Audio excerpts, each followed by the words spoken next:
Bom dia, boa tarde, boa noite. E o Kias do canal Kias Magal. Eu queria deixar uma análise aqui desse blog do G1, né, dessa jornalista aí, Sandra Cohen. Ela falando sobre o Bukele, né, Nayib Bukele, que é o presidente de El Salvador, que vai concorrer às eleições e com toda certeza ele vai ganhar, porque ele fez uma coisa que deveria ser feito em toda a América, né?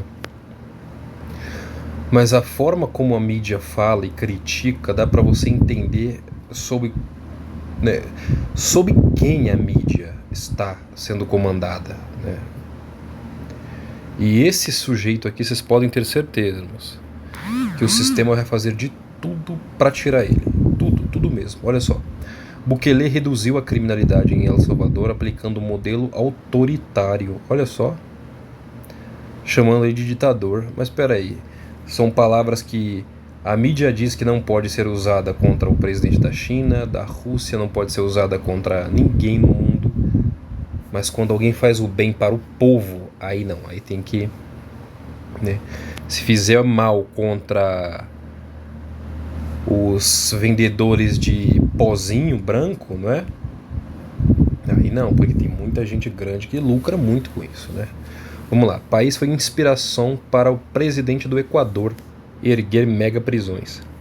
O presidente salvadorenho prorrogou o estado de exceção no país, renovou a Suprema Corte, é o medo das pessoas aqui, e trancafiou 70 mil presos, mas assegurou popularidade e deverá ser reeleito. Claro, né? Esse é o homem, né? Ele que fez uma medida extraordinária. Ele entrou no poder, né? Trouxe para si a polícia, o exército do país, renovou a Suprema Corte, tirou de lá, renovou tudo, tomou para si o poder político e ele foi e comprou uma guerra contra o narcotráfico. E ele venceu. Ele tratou mesmo, foi para cima, confrontou, não está nem aí para que o mundo vai dizer, e está aí. Vai ganhar e tem aprovação de 90% da população. Nayib Bukele, o controverso e impetuoso presidente da extrema-direita, olha só como a mídia se refere a ele. Controverso, impetuoso e de extrema. Tudo o que não é do escopo da mídia, do globalismo, né, da turma do woke, é assim que ele se refere. Se escora na aprovação de 90%. Sim, ele se escora como se fosse algo ruim, mas é nisso que ele tem que se escorar. Ele é amado pela maioria esmagadora de seu povo, porque ele trouxe segurança para as pessoas. Ele acabou com a matança do povo inocente, trouxe segurança para o país. Corretíssimo, é nisso que ele tem que se escorar. Olha só, se escora na aprovação de 90% para responder aos críticos que questionam o modelo autoritário imposto no país. Intitula-se como o ditador mais legal do mundo. Ele se tornou popular por ter domado a criminalidade e a atuação das gangues conhecidas por maras, que dominavam o país nas últimas 3 décadas e imprimiam em 2015 a taxa de 107, olha, né, homicídios para cada 100 mil pessoas. Parte das medidas anunciadas no Equador por Daniel Noboa, criação de 2 gigantescos centros penitenciários e compra de navios-prisão, se espelha no modelo aplicado por Bukele. O presidente salvadorenho construiu o centro de confinamento terror, né?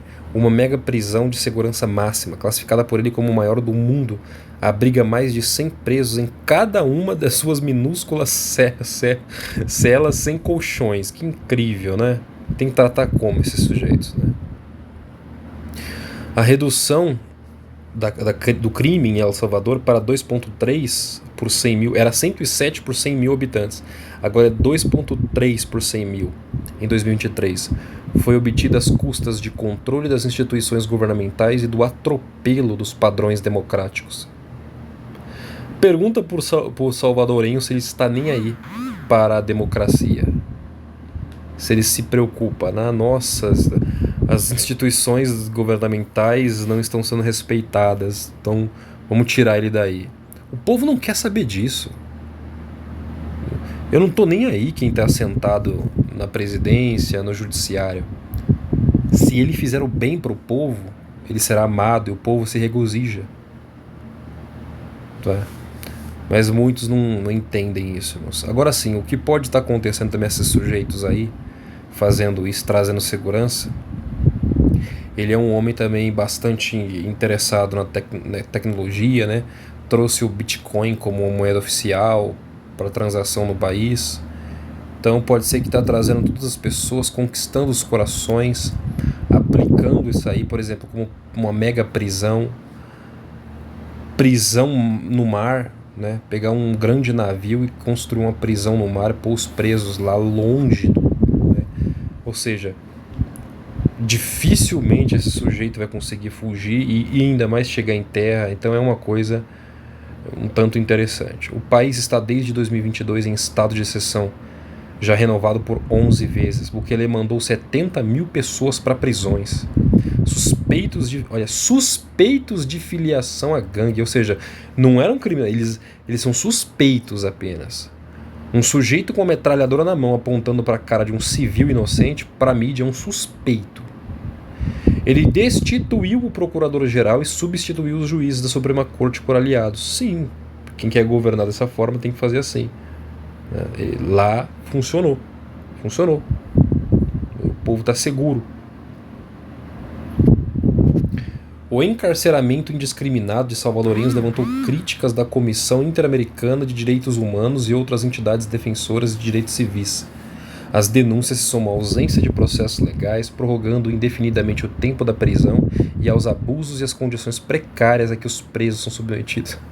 Bukele responde com desdém às críticas de que transformou o país num estado policial. Ele abre aspas. De que lado eles estão? Das pessoas honestas ou dos criminosos? Fecha aspas. Resposta vocês já sabem.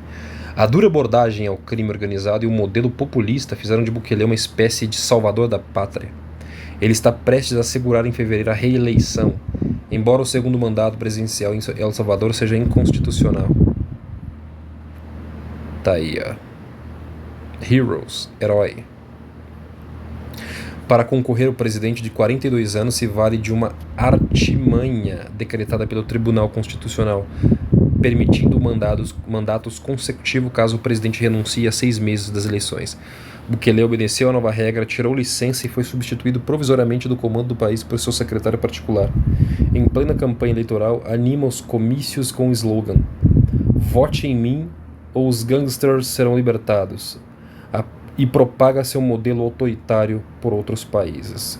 Porque o que está acontecendo no Equador é uma guerra ao narcotráfico. Né? Que inclusive, né, vocês lembram daquele acordo de paz que foi feito, lembra? Com as Farc na Colômbia, pelo governo colombiano, com mediação de Cuba, né?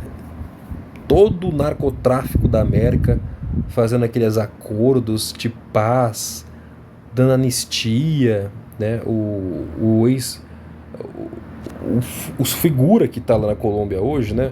Eu me recuso a dizer o nome daquele sujeito, começa com G.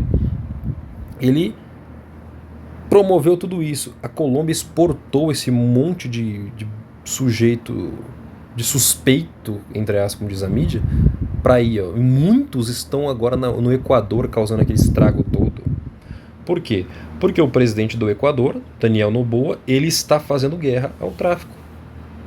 Essas gangues querem se apossar dos portos, eles vendem, exportam muito, lucram bilhões e bilhões, né, com isso.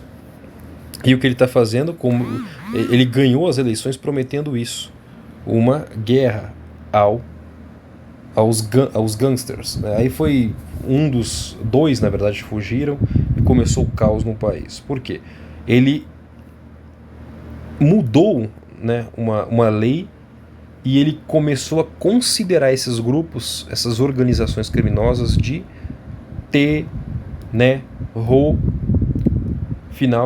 terroristas, né? Considerou elas assim. Isso aí, inclusive, é de acordo com o direito internacional e a própria lei constitucional de um país, quando você trata um grupo não mais como uma organização criminosa, mas como terroristas, então aí as leis mudam, a medida muda. Então a polícia e o exército estão postos na rua porque foi decretado estado de exceção. Quando há estado de exceção, a polícia então ela ganha poderes a mais por ordem do Estado. Por quê? Porque nós temos bandidos, gangsters invadindo casas, shoppings, como vocês viram no Equador, uma televisão ao vivo sendo sequestrada. Então agora a polícia pode entrar na casa de uma pessoa para vasculhar sem mandado nenhum do juiz. Então é um estado de exceção. Só que é um caso extremo, realmente é uma exceção. E ele vai fazer a mesma coisa que está sendo feito em El Salvador. E quantos vão querer essas pessoas que façam o mesmo nos outros países da América, não é? Porque esses grupos ainda são muito fortes. E talvez seja de interesse aí de uma classe combatê-los, não é? É de interesse de algumas classes combater. Só que as pessoas não se esqueçam de uma coisa: em troca de paz e segurança vai ter um preço muito em breve, e o mundo está se preparando para isso, tá bom? Está se preparando para isso. Achei interessante essa matéria e eu queria falar para vocês como que a mídia, ao invés de enaltecer essa medida, porque uma pessoa que pega uma arma e aponta para um pai de família, ou vocês pensam que o bandido criminoso, irmãos, eles fazem isso só com o rico, eles tiram do rico para esse espírito idiota. Isso é só na América do Sul. Porque, na verdade, mas o povo da América do Sul, e isso eu falo dos brasileiros, é um povo maldito. É uma terra maldita, é um povo maldito, fraudulento, criminoso, miserável, tá? Não se iluda não, achando que é o governo que é mau e o povo é bom. Isso é mentira, tá? Isso é mentira. Só se você estiver cego para não perceber isso, tá? Não todos, tá bom? Não são todos. Tem aqueles que temem a Deus e são corretos. Mas acredite, é minoria. Mas é uma minoria muito pequena mesmo, tá bom? Muito pequena. E o governo, ele só expressa o caráter do povo, não o contrário. Não o contrário. E as pessoas, elas não se tocam que esse criminoso, quando ele põe uma arma na mão e faz essas coisas, vocês acham que eles estão se espelhando em quem? Eles têm mais afinidade com o parceiro dele de trabalho, entre aspas, ou com o pai de família que trabalhou para comprar um celular e ele vai lá e toma dele? E as pessoas não percebem, as pessoas ainda defendem essa turma, chama de vítima da sociedade, e concorda com essas narrativas horrendas que nasceu aí a antiga União Soviética, com o niilismo. Ela quis trazer tudo isso e ruiu sozinha. E o Ocidente está caminhando para o mesmo caminho. E agora nós estamos vendo que forças aí, né, que vai surgir no mundo uma tecnocracia muito forte, comunista, isso é óbvio, o mundo está indo para isso. E eles vão prometer entregar para o mundo paz e segurança. Mas o custo disso vai ser muito alto mesmo. As pessoas vão ter que ser marcadas para isso, tá bom? Então, se atentar para isso, porque as pessoas aqui promovem essas coisas, criticam duramente a polícia. Ou seja, irmãos, a Bíblia, ela é completamente contra esse modelo que nós temos no Ocidente. Isso aqui é tudo errado. Você pegar um criminoso que comete o crime mais bárbaro e prender ele numa cadeia e ainda obriga o povo a pagar imposto para sustentar ele lá dentro. Isso é a coisa mais grotesca, antibíblica, antinatural, uma coisa horrenda. É como você pegar uma cobra e criar ela em cativeiro. Vai alimentando ela, mantendo ela. Um dia ela vai escapar, um dia você vai morrer e alguém vai tirar ela dali. Eu não sei, né? Ou você tira a comida dela e elimina ela ali, ou de outra forma, ou um dia ela vai dar o bote. Bom, e aí é isso que vai acontecer. Essas pessoas não mudam. Eles não mudam. E eles não estão nem aí para o cidadão de bem. Eles trabalham para eles. Existe uma elite que se alimenta, que usa isso, que lucra muito em cima disso e destrói e debilita as nações com isso. E agora tem uma força que está se levantando contra essa força criminosa, né? Mas vamos ver até onde vai. E eu acredito, irmãos, com a eleição nos Estados Unidos, com o presidente Trump voltando, se deixar ele voltar, isso vai ficar bem tenso. Porque o fentanil, a China está inundando os Estados Unidos de fentanil. Vê o estado das ruas em Nova York, de pessoas praticamente zumbi, tomadas de droga. Tá? O Hezbollah é um dos que lucram muito com isso aqui, tá, na América do Sul. Muito mesmo. E tem aliança, inclusive, com um partido bem... com um comando aqui, né, da capital. Que alguns já conhecem. Então, assim, vocês têm que entender que se trata de uma guerra, tá bom? A guerra ao tráfico é uma guerra para salvar as nações. Né? Por quê? Porque ela destrói um povo, ela destrói uma geração inteira. Hoje, estima-se nos Estados Unidos, nós estamos falando de deve ser mais de 60 mil pessoas eliminadas por ano com o uso do fentanil. Isso é um absurdo. E quem está inundando o mercado com isso? China. É usado para fabricar uma droga alucinógena, né? E as nações, esse conflito, essa proposta de vender esse tipo de coisa, de levar para jovens órfãos, jovens destruídos, porque é um plano dessa elite que está no comando. Destrói a família, assim quando a criança vê o pai e a mãe destruídos, separados, já tem o caráter destruído, então ela é mais suscetível a isso, a curar as suas dores, o seu vazio, em algo que a leve ao êxtase, não é? A preencha isso de uma forma poderosa, em algum momento ela é levada àquilo, e aí pronto, aquela pessoa é destruída e ela não promove, a geração dela não aparece, ela não vai ter, porque ela não vai ter filhos, ela vai ser destruída. E isso nós estamos vendo anualmente crescer e crescer e crescer e crescer e crescer, porque é uma guerra silenciosa, é uma guerra que vai matando muitas pessoas. E as pessoas precisam entender isso. Mas ao que parece tem uma força, começou em El Salvador, vem agora para Equador, e acredito, isso vai se espalhar e vai chegar no Brasil. Vai chegar isso no Brasil. Mas é um meio também deles instituir um Estado cujo presidente, né, e as forças governamentais tenham todo o poder nas mãos. E espero a todos, irmãos, espero a todos, tá bom? Que vocês compartilhem esse vídeo, curta, comente. Se você ainda não é inscrito, se inscreva. É importante para o nosso canal crescer e ser relevante. Deus abençoe a tua vida. Até o próximo vídeo, se Deus quiser, e vivermos.